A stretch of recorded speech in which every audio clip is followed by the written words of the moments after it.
जय माता दी मित्रों। आज के इस वीडियो में हम सुनेंगे गुरु प्रदोष व्रत की कथा। इस बार साल 2026 में 14 मई के दिन गुरुवार है और इस दिन त्रयोदशी तिथि हमें प्राप्त हो रही है प्रदोष काल में। इसलिए इस बार यह व्रत 14 मई को रखा जाएगा।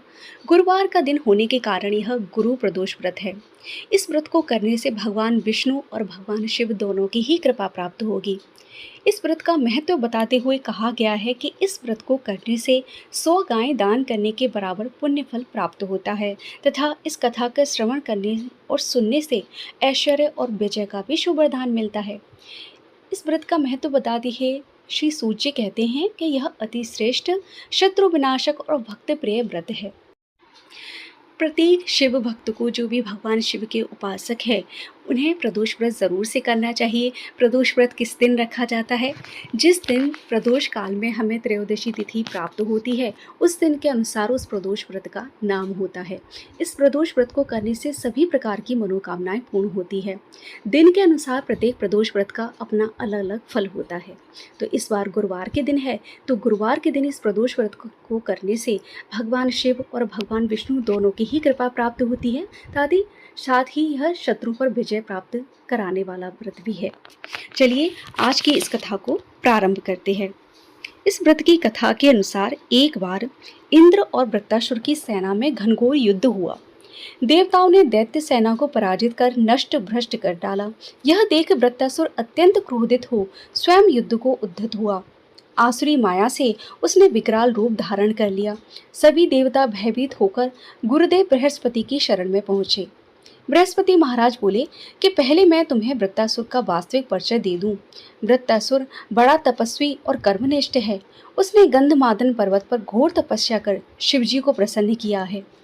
पूर्व समय में वह चित्ररथ नामक राजा था। एक बार वह अपने विमान से कैलाश पर्वत चला गया।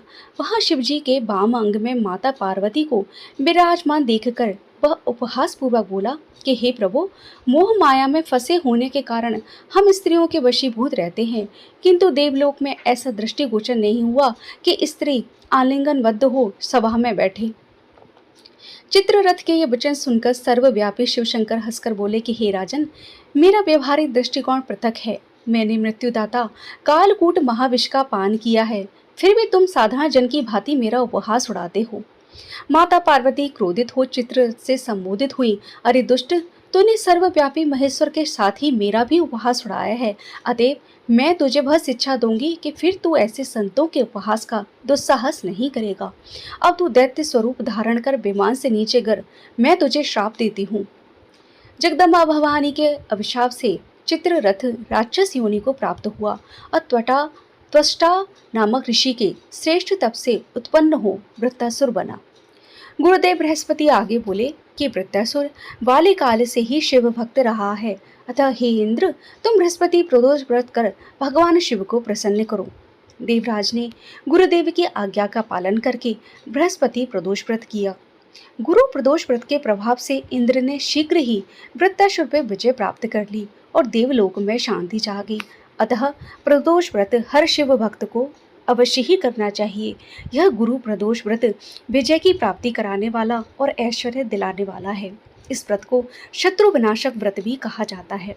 प्रदोष व्रत को मंगलकारी एवं शिव की कृपा दिलाने वाला माना गया है।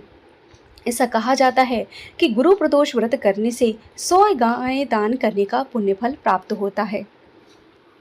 यहाँ पर गुरु प्रदोष व्रत की कथा पूर्ण हुई।